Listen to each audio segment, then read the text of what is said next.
நானா C Joseph Vijay எனும் நான்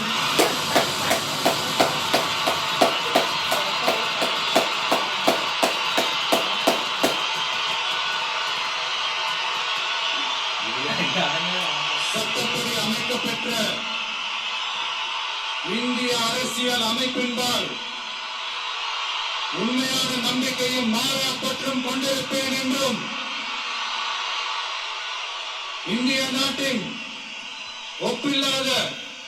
முழு முதல் ஆட்சியையும் ஒருமையையும் நிலை நிறுத்துவேன் என்றும்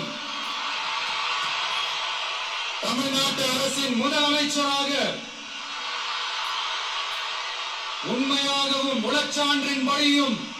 என் கடமைகளை நிறைவேற்றுவேன் என்றும் அரசியல் அமைப்பிற்கும் சட்டத்திற்கும் இணங்க